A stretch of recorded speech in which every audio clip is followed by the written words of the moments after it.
Tugas PPN semester 1. Judul Perkembangan Komputer dari grup KA21A. Atas nama Agnes Monica Manurung. NIM 21330039. Magdalena Manurung. NIM 21330001. Dan Rio Samuel Siahaan 21330026. Dari dosen Leliana Harahap, Eskom Mkom.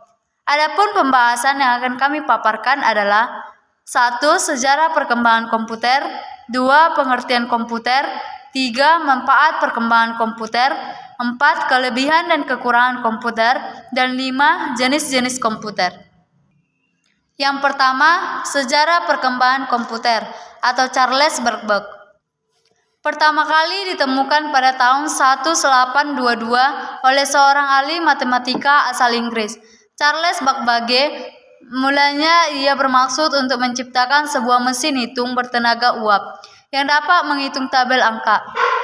Mesin tersebut diberi nama difference engines. Sendiri sangat jauh berbeda dari kebanyakan komputer modern saat ini. Meski demikian, prinsip kriteria yang dimiliki mesin tersebut sama seperti komputer modern, yakni mampu melakukan perhitungan angka alias komputasi. Sebelum Charles Babbage menemukan komputer, beliau juga mengalami kesulitan yang sangat besar. Kita lihat zaman sekarang, komputer semakin banyak digunakan orang-orang di sekitar kita. Kegiatan besar yang dilakukan manusia di era modern ini dilakukan menggunakan komputer. Terlebih di saat pandemi sekarang ini, di mana seluruh aktivitas bertransformasi menjadi serba online. Perangkat komputer yang awalnya diwujudkan hanya sebagai sarana penunjang pekerjaan, kini sudah menjadi suatu kebutuhan yang wajib dimiliki oleh masyarakat, sebelum dilengkapi oleh fitur serba canggih seperti saat ini. Contohnya seperti saat kita mencari tugas, pastinya kita sekarang ini akan selalu ke internet, atau yang misalnya mencari game, pasti kita akan ke internet. 2. Pengertian komputer. Komputer berasal dari bahasa Latin yaitu komputer. Komputer adalah perangkat elektronik yang memanipulasi informasi atau data ataupun apa yang ada di dalam komputer. Ia memiliki kemampuan untuk menyimpan, mengambil, dan memproses data. Komputer dirancang untuk menjalankan aplikasi dan menyediakan berbagai solusi melalui komponen perangkat keras dan perangkat lunak yang terintegrasi. Beberapa pendapat para ahli tentang pengertian komputer yaitu 1. C. Hamher, Z.G. Franesik, dan Z.G. Zaki.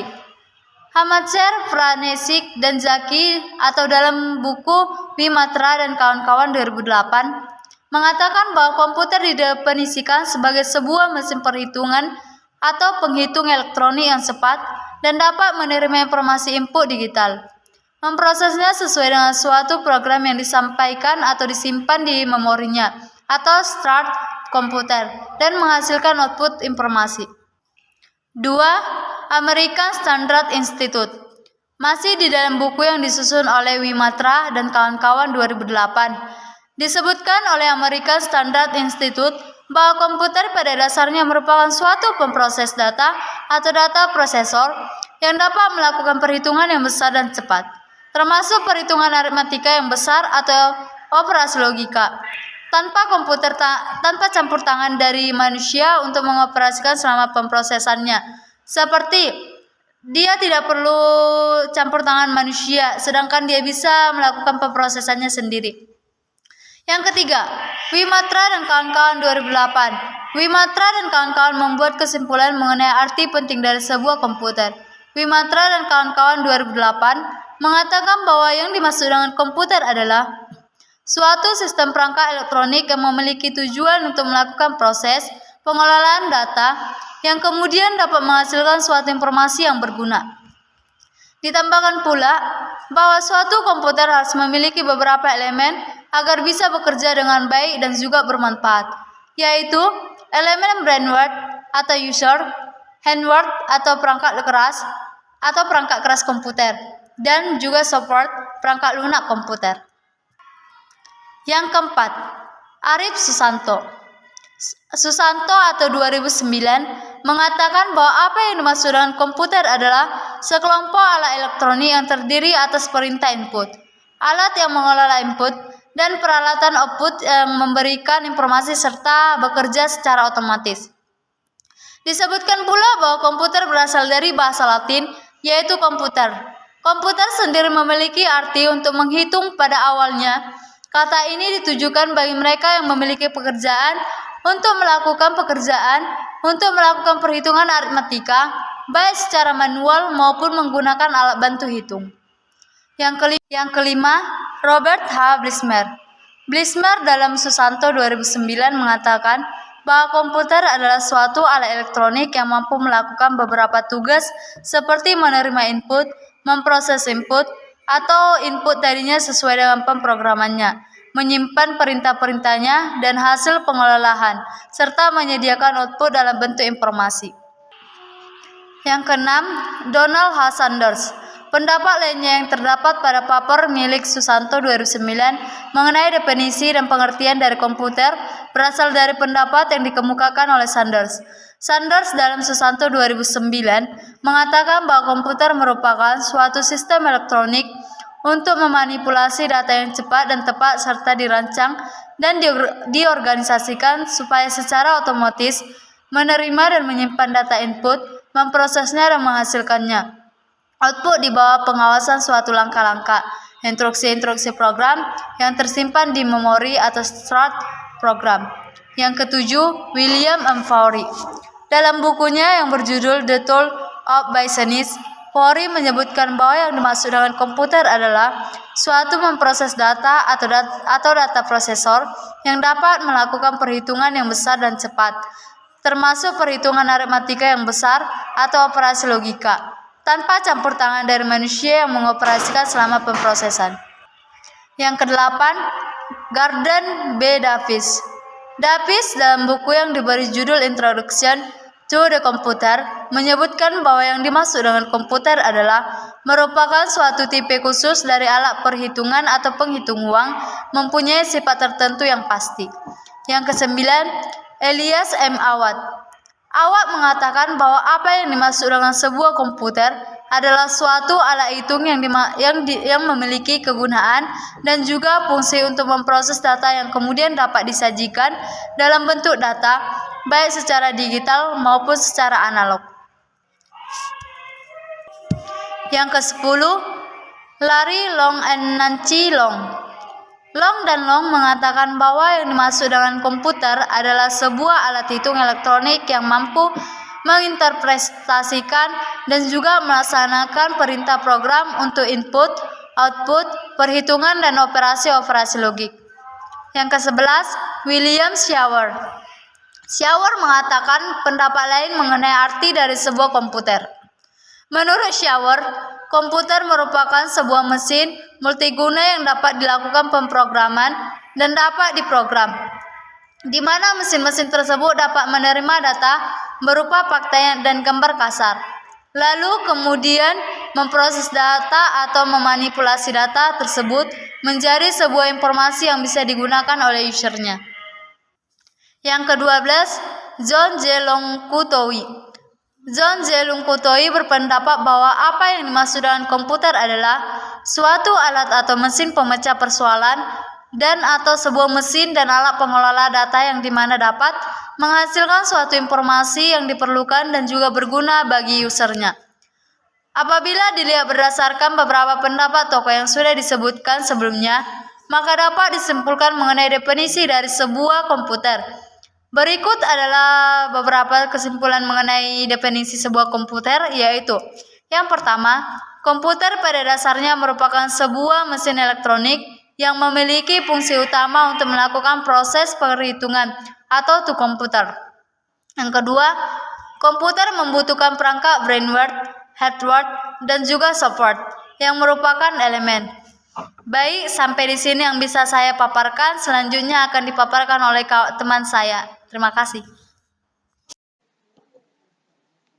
Perkenalkan, nama saya Magdalena Manurung. Saya dari grup KA21A. Saya akan melanjutkan pemaparan dari teman saya. Manfaat, kelebihan, dan kekurangan perkembangan komputer. Manfaat perkembangan komputer. Yang pertama, sebagai sarana komunikasi. Tidak hanya gadget saja yang dapat kita gunakan sebagai sarana komunikasi. Komputer pun bisa kita gunakan sebagai alat komunikasi. Mungkin dulu komputer hanya digunakan sebagai alat pengetik saja. Namun setelah perkembangan alat dunia IT, komputer mampu digunakan untuk berkomunikasi melalui media sosial seperti Facebook, Twitter, Instagram, email, dan lain sebagainya. Bahkan komputer bisa kita gunakan juga untuk komunikasi video call seperti halnya smartphone pada umumnya, yaitu dengan menggunakan Skype, webcam, dan sejenisnya. Yang kedua, sebagai sarana hiburan. Jika Anda merasa bosan, lelah, kesal, bahkan galau, Anda bisa menggunakan komputer untuk menghibur diri. Salah satunya yaitu dengan memainkan game. Banyak sekali game memiliki spesifikasi tinggi dengan grafik mirip dengan dunia nyata. Tentunya bisa membuat Anda terkesan atau senang saat memakainya. Selain bermain game, Anda dapat memutar video, film, televisi, radio, dan musik untuk mengisi waktu luang yang semuanya dapat Anda nikmati hanya dalam satu perangkat, yaitu komputer. Anda juga dapat berselancar di dunia internet menggunakan komputer dengan baik sehingga informasi yang Anda dapat lebih detail. Berikut fungsi komputer sebagai sarana hiburan lebih lengkapnya. 1. Mendengar lagu atau musik melalui DVD atau internet. 2. Menonton film atau video. 3. Bermain game online maupun offline dengan spesifikasi bagusnya. 4. Menonton saluran televisi, radio. 5. Berselancar di dunia internet lebih leluasa. Yang ketiga, sebagai sarana pendidikan. Komputer sangat bermanfaat sekali untuk menunjang pendidikan siswa dalam proses belajar mengajar.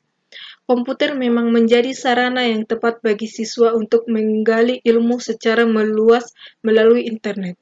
Apalagi sekarang ini kita tidak perlu mencari buku yang ingin kita cari secara manual, karena sudah tersedia dalam bentuk e-book.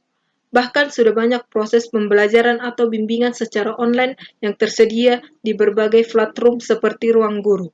Berikut ini beberapa manfaat lebih lengkap dari penggunaan komputer dalam bidang pendidikan. 1. Sebagai media pembelajaran modern atau proyektor, LCD, atau e-book. 2. Memudahkan mengerjakan tugas. 3. Dapat digunakan untuk ujian secara online. 4. Mampu mencetak generasi digital. 5. Memudahkan pembelajaran siswa di bidang desain karena membutuhkan aplikasi di dalam komputer seperti Adobe, Corel Draw, Sony, dan sebagainya. Yang keempat, sebagai sarana membuka peluang bisnis.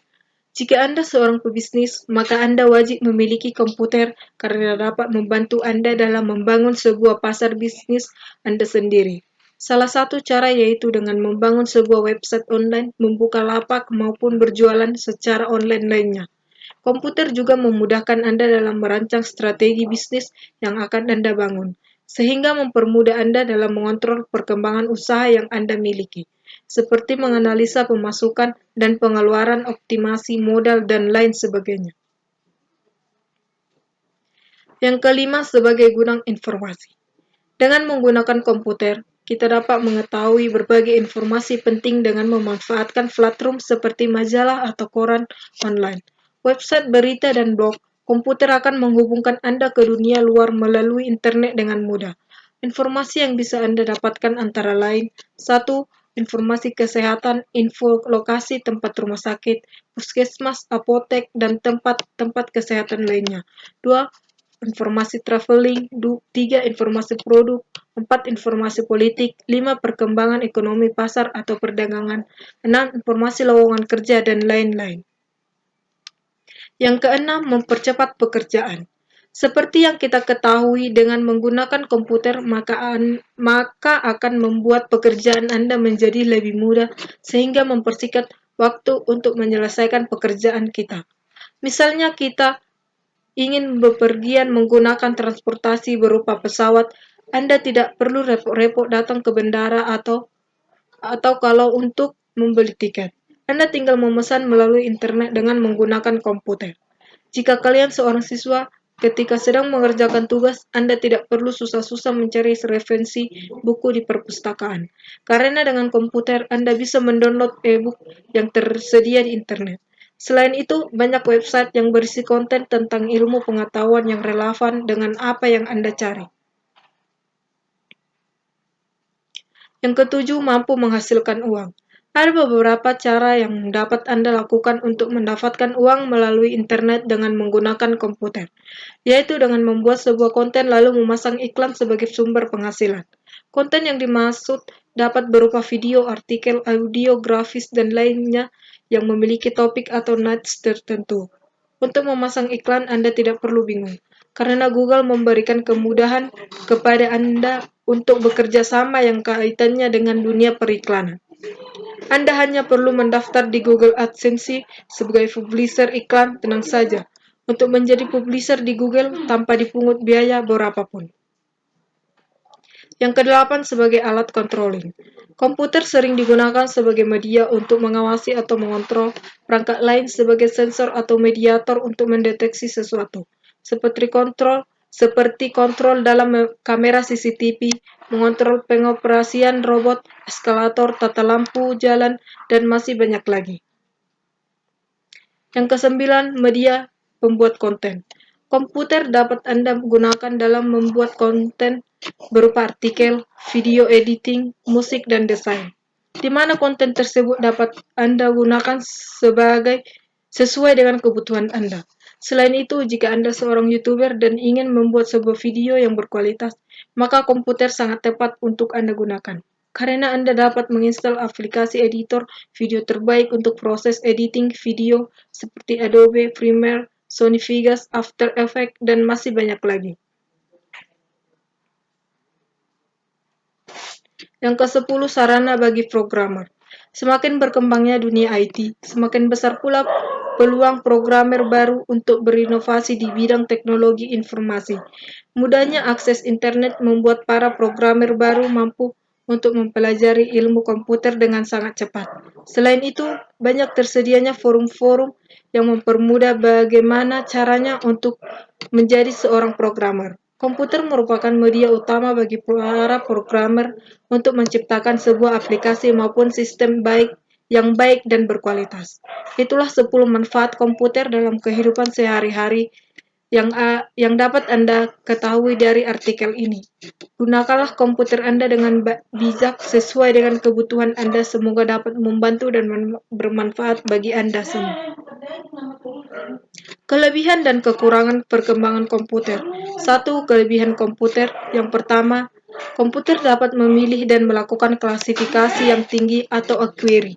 2. Komputer mampu menyimpan dan mengolah data dan jumlah besar capacity. Komputer mampu melakukan perhitungan-perhitungan dalam mengolah data dengan kecepatan tinggi. 3. Komputer dapat melakukan pekerjaan berdasarkan kondisi yang kita inginkan. 4. Komputer memiliki daya ingat yang tinggi. 5. Komputer dapat menghasilkan informasi. 6. Komputer dapat dipergunakan untuk memindahkan informasi dari suatu tempat ke tempat lain. Yang kedua, kekurangan komputer. 1. Komputer tidak dapat beroperasi tanpa instruksi. 2. Komputer tidak dapat beroperasi tanpa adanya pemakai atau user. 3. Tergantung pada penggunaan daya listrik. 4. Bentuknya masih dianggap belum cukup ringkas untuk penggunaan sehari-hari.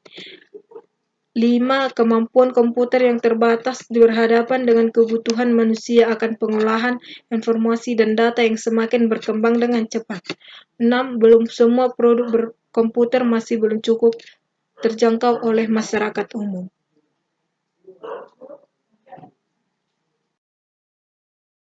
Perkenalkan, nama saya Rio Samuel Sihaan. Saya dari kelas KA21A. Saya akan melanjutkan penjelasan dari teman saya yang pertama. Yang saya jelaskan di sini adalah jenis-jenis komputer dari generasi masa lalu ke generasi masa kini.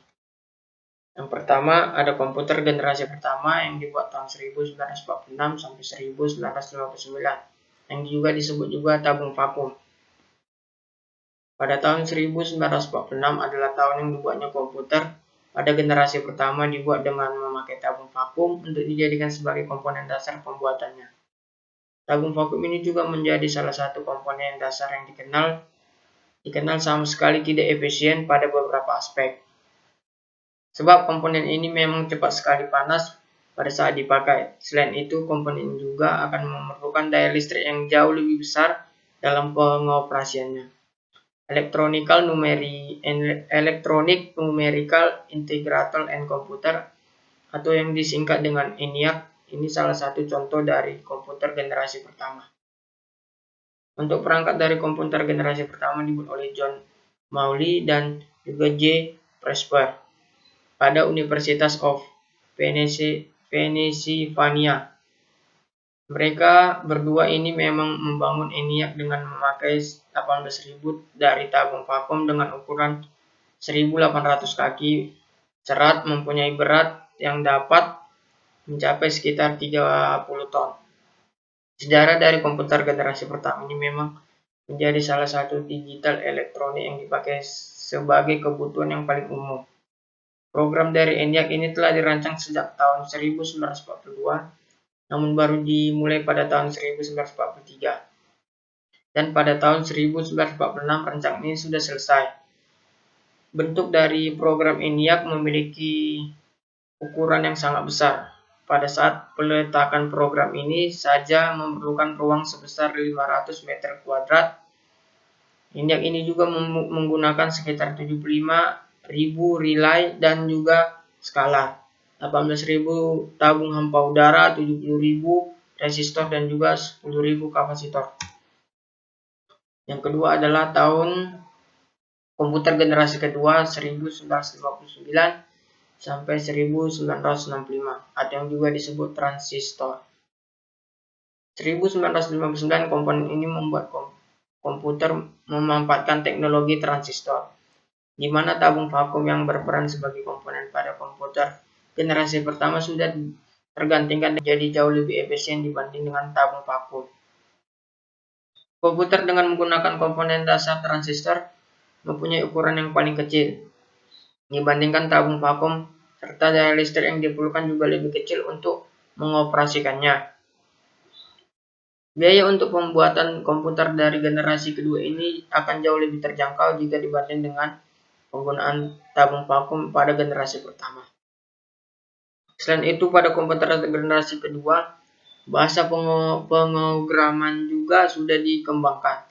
Jika sebelumnya menggunakan bahasa mesin, lalu untuk melanjutkan dapat digantikan dengan menggunakan bahasa assembly atau maupun bahasa simbolik. Yang ketiga adalah komputer generasi ketiga tahun 1965 sampai 1971, atau juga integrated circuit. Generasi komputer ketiga diawali pada tahun 1965. Pada masa ini komputer dibuat menggunakan integrated circuit atau ICS. Teknologi sirkuit terintegrasi ini menggeser peran transistor sebagai komponen dasar komputer pada masa itu. Tetapi transistor masih tetap digunakan, hanya saja ukurannya sudah diperkecil. Beberapa transistor berukuran kecil tersebut diletakkan pada sebuah IC bersama dengan resistor dan juga kapasitor. Jackie B adalah salah seorang insinyur listrik yang berhasil mengembangkan IC pertama kalinya. Dari penemuan itu, Jack Billy diberikan hadiah Nobel karena temuannya tersebut berhasil meningkatkan kecepatan dan efisien komputer secara signifikan. Integrated circuit ini juga berhasil membuat ukuran komputer menjadi lebih kecil dari sebelumnya. Komputer generasi ketiga menjadi komputer pertama yang memungkinkan operator berinteraksi dengan menggunakan keyboard serta monitor dengan tampilan sistem operasi di dalamnya. Selain itu, komputer dalam generasi ini menghabiskan biaya pembuatan yang lebih murah sehingga dijangkau oleh masyarakat umum. Komputer generasi ketiga perkembangannya melalui tahap yang sangat pesat dari perkembangan komputer yang ada. Komputer yang generasi ketiga muncul sejak era 1964 sampai 1970-an. Dalam penggunaannya, transistor menjadikan kinerja komputer lebih cepat panas, sehingga komputer generasi ketiga perkembangannya melalui tahap yang sangat pesat dari perkembangan komputer yang ada. Komputer yang generasi ketiga muncul sejak era 1964 sampai 1970-an. Dalam penggunaannya, transistor menjadikan kinerja komputer lebih cepat panas, sehingga komputer generasi kedua mulai ditinggalkan. Yang terakhir adalah komputer generasi keempat, 1971 sampai sekarang, atau mikroprosesor. Komputer yang sudah dipakai pada saat ini ialah komputer dengan generasi keempat, yang mana generasi keempat ini akan dibuat dengan menggunakan komponen dasar yang mempunyai nama mikroprosesor. Chip mikroprosesor ini di dalamnya memiliki ribuan transistor serta beberapa macam elemen sirkuit yang lainnya, di mana saling terhubung menjadi satu. Intel ini memang menjadi sebuah perusahaan yang sangat berpengaruh dalam perkembangan dari chip mikroprosesor, sebab mereka berhasil membuat Intel mencapai 4004 chip yang merupakan langkah awal perkembangan dari komputer dari tahun ke tahun. Perusahaan dari Intel sendiri sudah berhasil menggantikan komponen yang memiliki ukuran yang besar, yang saat ini sudah menjadi yang sangat kecil dan jauh lebih efisien. Sedangkan pada tahun 1971, IBM ini menciptakan komputer yang memang sengaja didesain khusus bagi kalangan rumahan. Sedangkan untuk Apple mempublikasikan Macintosh untuk pertama kalinya di tahun 1984, yang merupakan sebuah sistem operasi untuk mengoperasikan dari perangkat komputer. Tidak sampai di situ, karena perkembangan dari komputer pun akan terus berlanjut ke berikutnya, sehingga lahir sebuah ide untuk membuat jaringan komputer. Lalu bisa mengarahkan pada ditemukannya internet yang selama ini kita gunakan saat ini. Banyak sekali kemajuan sangat pesat yang terjadi pada komputer generasi keempat ini, di mana sudah diciptakannya MOS, GUI atau Graphical User Interface, sampai komputer jinjing yang sering disebut laptop. Dari tahun 1970 ini memang munculnya perkembangan yang selalu dianggap menjadi komputer ke generasi keempat. Baiklah, sekianlah hasil presentasi dari kelompok kami. Jika ada kata-kata yang salah, harap dimaklumi. Sekian dan terima kasih.